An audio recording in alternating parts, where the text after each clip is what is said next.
नमस्कार। हमारे नए वीडियो में आपका स्वागत है।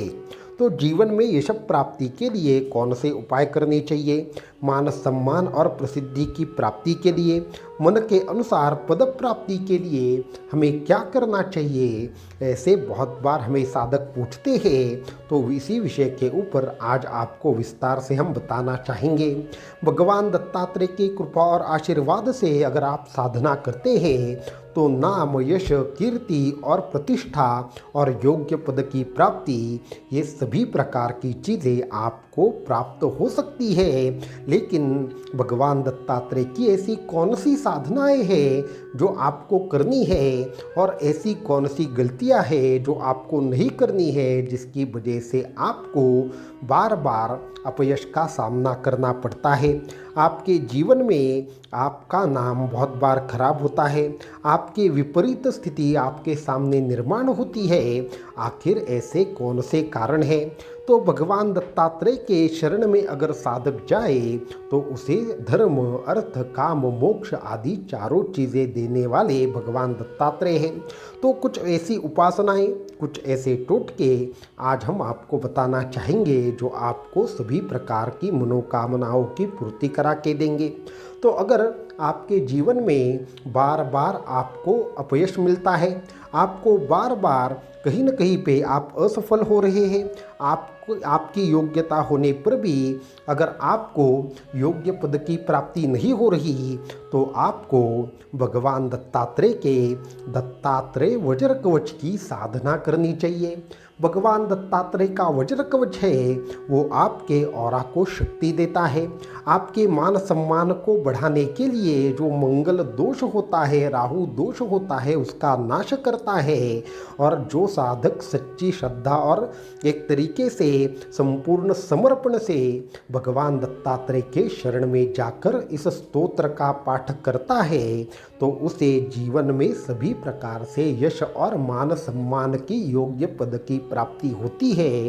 तो आपको सबसे पहले भगवान दत्तात्रेय के दत्तात्रेय वज्र कवच की साधना जरूर करनी चाहिए।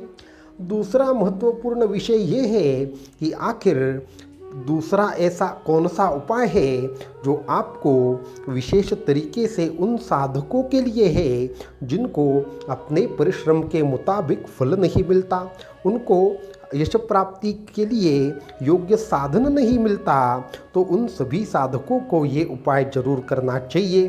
तो जो गुरु चरित्र का 51वां अध्याय है, उसका पूरे मन से, लगन से जो भी साधक पाठ करते हैं, उन सभी साधकों के ऊपर भगवान दत्तात्रेय की ऐसी कृपा होती है कि उन्हें मन मुताबिक पद की प्राप्ति होती है, मन मुताबिक आर्थिक स्रोत उनके जीवन में आते हैं, और भगवान दत्तात्रेय की कृपा से उनकी सभी इच्छाएं पूर्ण होती है। ये दूसरा उपाय है। आज तीसरा उपाय हम बताना चाहेंगे, जिससे आपके जीवन में जो भी शत्रु कार्य करते हैं, आपके पीठ पीछे ऐसे अनेक लोग हैं जो आपको एक तरीके से नीचा दिखाने के लिए आपके विपरीत कुछ ऐसी चीज़ें कहते हैं जिससे आपका नाम खराब होता है। अगर ऐसी चीज़ें आपके जीवन में बार बार हो रही है तो आपको दत्तात्रेय अष्टक की साधना करनी चाहिए। दत्तात्रेय अष्टक की साधना आपको अनेक ऐसे लाभ देती है जो आपको सभी प्रकार से जो भी शत्रु है उनका नाश करते हैं, और साथ में आपके विपरीत कार्य करने वाले जो लोग हैं उनसे भी आपका संरक्षण होता है। इसलिए दत्तात्रेय अष्टक की साधना साधकों ने करनी चाहिए। हमारे जीवन में जब तक अहंकार रहता है, हम दूसरों के बारे में जब तक ईर्ष्या रखते हैं, दूसरों के बारे में हम हमेशा अगर गलत चीज़ें सोचते हैं, तो हमारे नाम, यश, कीर्ति का नाश होता है। गुरु चरित्र की अगर हम बात करना चाहे, या भगवान दत्तात्रेय की जिस भी तरीके से प्रणाली से हमने जो सीख ली है, वो ये है, कभी भी दूसरों को एक तरीके से दूसरों के बारे में खराब बातें करने वाले साधकों को या फिर सामान्य लोगों को आर्थिक समस्याओं का सामना करना पड़ता है। जो द्वेष है, जो लोभ है, जो मत्सर है, ये तीनों चीज़ें लक्ष्मी का नाश करती है। इसके साथ में अगर आप बार बार एक तरीके से बहुत प्रयास करने के उपरांत भी योग्य पद की प्राप्ति नहीं कर पा रहे, इसका अर्थ ये है कि आपको कहीं न कहीं पे अपने आप में थोड़ा सा सुधार करने की ज़रूरत है।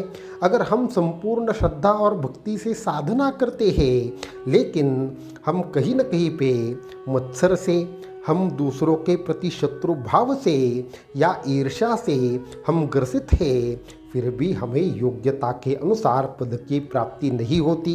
इसलिए साधना करने के साथ ही इन 3 चीज़ों का त्याग करें, इन 3 चीज़ों को भगवान दत्तात्रेय को समर्पित करके देखें और आपके जीवन में किस तरीके से यश, कीर्ति, नाम और पद आपको मिलते हैं, ये आपको एक तरीके से अनुभव होगा।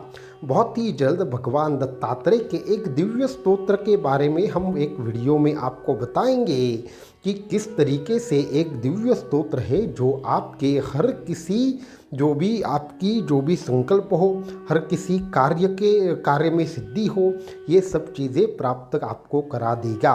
तो इस स्तोत्र को अगले वीडियो में बताएंगे। आज के इस वीडियो में इतना ही।